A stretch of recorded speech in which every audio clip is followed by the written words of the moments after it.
So guys 50 दिन पहले मैंने एक चैलेंज लिया था जहां पर मैं अगले 50 दिन तक कंटिन्यूस ट्रेड फाइंडर को यूज करने वाला था और देखने वाला था कि क्या ट्रेड फाइंडर आपको सच में स्टॉक्स रिकमेंड करता है या नहीं।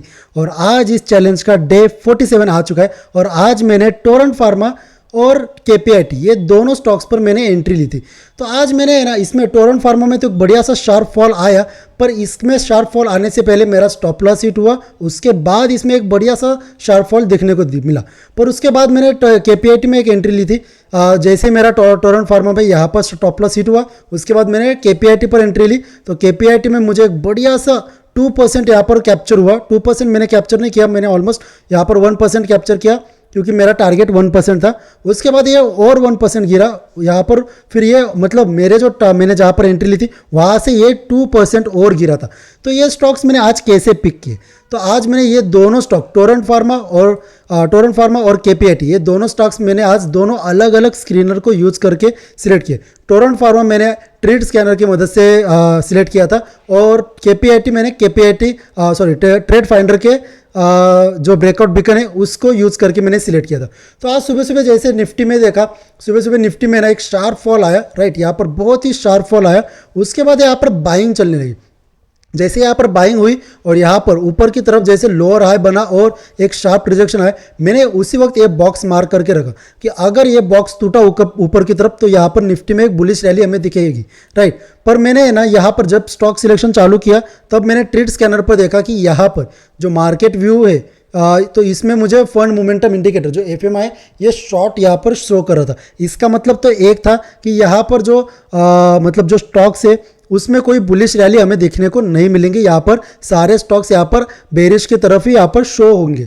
तो इसकी वजह से मैंने यहाँ पर ना उसके इंट्राडे मनी फ्लो पर गया और यहाँ पर मैंने ट्रेंड ट्रैकर पर देखा तो बहुत सारे स्टॉक्स यहाँ पर सुबह सुबह दिख रहे थे, जैसे कि सीएंड था, उसके बाद आई थिंक टोरेंट फार्मा था, नेशनल एल्यूमिनियम था, कॉन्कर था। तो ये सारे स्टॉक्स यहाँ पर थे।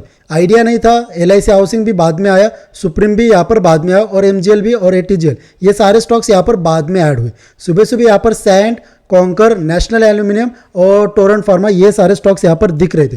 तो जैसे मैंने यहाँ पर है ना नेशनल एल्यूमिनियम, कॉन्कर और टोरेंट फार्मा को ओपन किया तो उसमें मुझे एक बढ़िया सा मतलब परफॉर्मेंस मुझे टोरेंट फार्मा का लगा।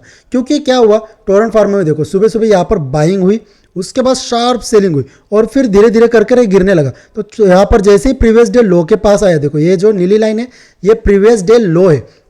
तो जैसे यहाँ पर प्रीवियस डे लो के पास है, यहाँ पर एक छोटा सा पुल बैक आया और फिर यहाँ पर शार्पली यहाँ पर गिरने लगा। जैसे यहाँ पर गिरने लगा ना, मैंने यहाँ पर मेरा ट्रेड एग्जीक्यूट कर दिया और यहाँ पर मैंने यहाँ पर है ना थोड़ा सा वेट किया क्योंकि यहाँ पर एक बड़ा सा स्टॉप लॉस हो रहा था 0.41% का। तो इसकी वजह से मैंने यहाँ पर है ना छोटा सा एक पुल बैक और आने की है ना यहाँ पर राह दिखी। तो जैसे यहाँ पर एक छोटा पुल बैक, नेक्स्ट कैंडल पर ही यहाँ पर छोटा सा पुल बैक आया और यहाँ पर एक शार्प डाउनसाइड मोमेंटम मिली। तो जैसे यहाँ पर मोमेंटम मिली ना, मैंने यहाँ पर मेरा ट्रेड एग्जीक्यूट कर दिया और मेरा स्टॉप लॉस मैंने इसी कैंडल के हाई के ऊपर रखा क्योंकि यहाँ से ही शार्पली गिरा था। तो उसकी वजह से यहाँ पर लॉजिकल स्टॉप लॉस तो इसी का हाई था, तो उसकी वजह से मैंने यहाँ पर स्टॉप लॉस रख दिया।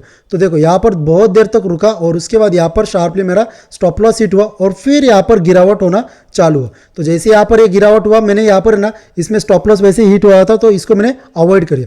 फिर यहाँ पर मैं ना ट्रेंड फाइंडर के ब्रेकआउट बिकन पर आया।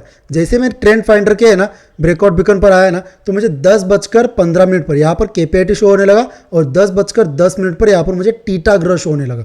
तो ये जो दो स्टॉक्स थे यहाँ पर शो होने लगे कि ये बेरिश की तरफ जा रहे। तो जैसे मैंने केपीआईटी ओपन किया तो केपीआईटी में देखो यहाँ पर सुबह एक बढ़िया सा फॉल है। सुबह की फर्स्ट कैंडल यहाँ पर 2.35% की बनी और बहुत ही स्ट्रॉन्ग यहाँ पर नीचे गया और प्रीवियस डे लो के पास यहाँ पर आकर सपोर्ट लेने की कोशिश की। तो यहाँ पर जो ये थे ना ये जो कैंडल्स बनी, ये जो मूवमेंट हुई ना, तो ये रिटेलर की वजह से बनी। यहाँ पर कोई बिग प्लेयर कोई बाइंग करने के मूड में था नहीं। तो ये जो मूवमेंट थी ये रिटेल ट्रेडर की वजह से यहाँ पर है ना छोटी छोटी यहाँ पर कैंडल्स बन रही थी बाइंग की तरफ। तो जैसे ही यहाँ पर है ना 10 EMA के पास आए और वहाँ से शार्प रिजेक्शन आए तो देखो यहाँ पर 10:10 पर एक बड़ा सा मोमेंटम स्पाइक हमें देखने को मिला। यहाँ पर प्रीवियस डे लो भी टूटा और प्रीवियस वीक हाई भी टूटा। जैसे यहाँ पर ये दोनों लेवल्स सडनली फॉल हुए, टूट गए, तो यहाँ पर मैंने ना थोड़ा सा वेट किया कि अगर एक छोटा सा पुल बैक आए तो इसमें हम एंट्री ले सकते। तो नेक्स्ट कैंडल पर ही पुल बैक आकर वापस से नीचे गिरने लगा। जैसे यहाँ पर शार्प गिरने लगा ना, मैंने मेरा ट्रेड यहाँ पर एग्जीक्यूट कर दिया और मेरा टारगेट मैंने 1:2 करके रखा। तो मेरा स्टॉप लॉस यहाँ पर 41.41% का था, तो मेरा स्टॉप लॉस या टारगेट यहाँ पर 0.80% का मैंने रखा था, राइट। 1:2 करके मैंने यहाँ पर मेरा टारगेट रख दिया। तो ये टारगेट मेरा विद इन 2 कैंडल्स सिर्फ 10 मिनट पर भी मेरा यहाँ पर टारगेट अचीव हुआ। उसके बाद ये और शार्पली गिरा और 1% यहाँ पर गिरा, राइट। और बहुत ही बढ़िया यहाँ पर जो प्रीवियस सपोर्ट था वहीं पर सपोर्ट लेकर ये वापस से ऊपर गया।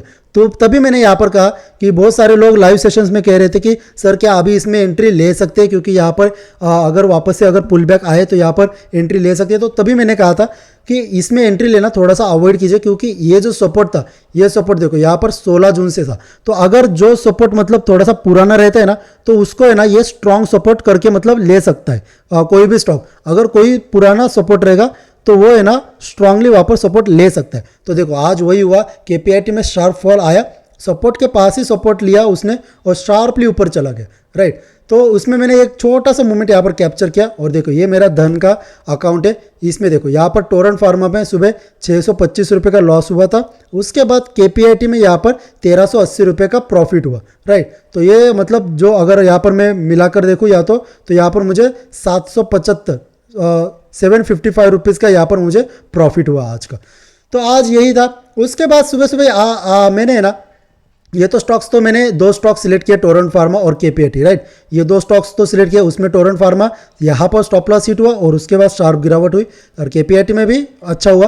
पर उसके पहले मैंने है ना बहुत सारे स्टॉक्स रिकमेंड किए थे गाइज, जैसे कि कॉन्कर किया था सुबह सुबह। देखो यहाँ पर एक मैंने कॉन्कर को किया था, कॉन्कर मैंने 950 को ही कहा था कि यहाँ पर एक शार्प गिरावट आ सकती है, बस एक छोटा सा पुल बैक आना चाहिए, उसके बाद यहाँ पर एक गिरावट हमें दिखने को मिल सकती है।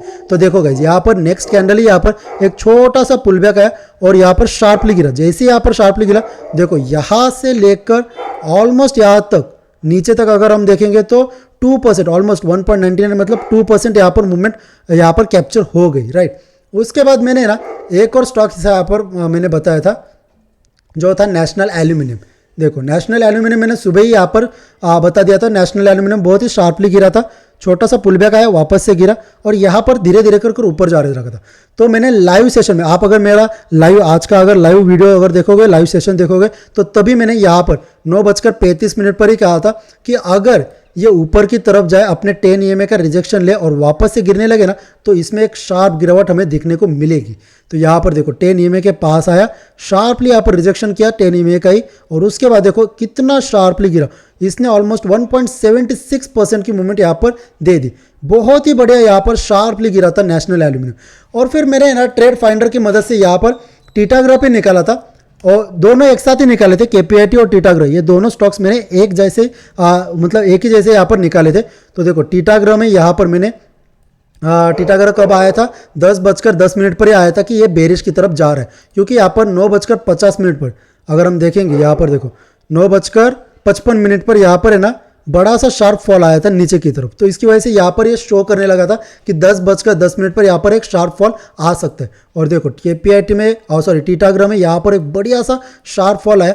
मैंने लाइव सेशन में ही कहा था कि यहाँ पर एक अगर एंट्री लेना चाहते हो तो एक ले सकते हो, एक बढ़िया सी, मतलब कोई रिकमेंडेशन था नहीं, पर मैंने ये लगा के रखा था कि प्राइस एक्शन के हिसाब से यहाँ पर बढ़िया सी मूवमेंट दिख रही है और अपने 10 EMA को ये फॉलो भी कर रहे हैं। और देखो गाइज यहाँ पर इसने 1% की मूवमेंट दी। उसके बाद गाइज यहाँ पर ये ऑलमोस्ट 2.82% गिरा टीटाग्रो, 2.82%। बहुत ही शार्प फॉल इसमें दिखाई दिया, क्योंकि यहाँ पर निफ्टी में एक बढ़िया सा शार्प फॉल आया था, उस वजह से यहाँ पर टीटाग्रो में भी एक शार्प फॉल देखने को मिला। सो गाइज यही था आज के दिन का। बहुत ही बढ़िया आज स्टॉक सिलेक्शन हुआ। जो भी स्टॉक्स यहाँ पर सिलेक्ट हुए उसने बहुत ही बढ़िया यहाँ पर डाउन साइड रैली दिखाई दी, राइट। निफ्टी में मैंने ना स्टॉक मतलब जब स्ट्रीम एंड करा था तभी मैंने यहाँ पर ही कहा था, मैंने स्ट्रीम आई थिंक 11:35 या 40 पर यहाँ पर मैंने स्ट्रीम एंड कर दी थी। और तभी मैंने यहाँ पर कहा था कि अगर आपको 0 to हीरो वाला कॉल लेना है तो पुट की तरफ ही लीजिए, कॉल की तरफ बिल्कुल भी मत लीजिए, क्योंकि यहाँ पर निफ्टी बुलिश में नहीं है। अगर आपको दिखेगा यहाँ पर अगर ऊपर की तरफ जा रहा है तो ये फेक ब्रेकआउट्स हो सकते हैं, तो उसकी वजह से यहाँ पर बुलिश की तरफ तो कोई भी 0 to हीरो वाला कॉल मत लीजिए, पुट की तरफ ही लीजिए। आप अगर मेरा लाइव स्ट्रीम देखोगे, उसका वीडियो अगर देखोगे, फिर से वॉच करोगे, तो मैंने एंड में जाते वक्त ही कहा था कि निफ्टी में यहाँ पर डाउन साइड में ही आपको 0 टू हीरो वाला कॉल मिलेगा। और देखो जैसे ही यहाँ पर सुबह का जो रिजेक्शन आया था, लोअर हाई बना था, उसके बाद देखो जो रिजेक्शन वापस से रिजेक्शन किया वहाँ से और एक शार्प फॉल यहाँ पर दिखाई दिया। ऑलमोस्ट 78% यहाँ पर निफ्टी नीचे की तरफ गिरा। तो आज का दिन तो बहुत ही बढ़िया रहा, बहुत ही शानदार रहा। बहुत सारे स्टॉक्स यहाँ पर रिकमेंड भी हुए और जितने भी स्टॉक्स हमने निकाले उन सभी स्टॉक्स में आज एक बढ़िया सी डाउन साइड मूवमेंट हमें देखने को मिली। तो डे 47 भी बहुत ही बढ़िया रहा। अगर मेरा टोरेंट फार्मा में अगर स्टॉप लॉस नहीं हिट होता तो वहाँ पर भी एक बढ़िया सा मेरा टारगेट अचीव होता और केपीआईटी में तो आज बहुत ही बड़ा यहाँ पर प्रॉफिट हो सकता था। पर कोई नहीं, मिलेंगे कल डे 48 में, देखेंगे कि क्या डे 48 भी हमारा इसी तरीके से जाता है, क्या हम इसी तरीके से स्टॉक सिलेक्ट कर पाते हैं या नहीं। तब तक के लिए गुड बाय।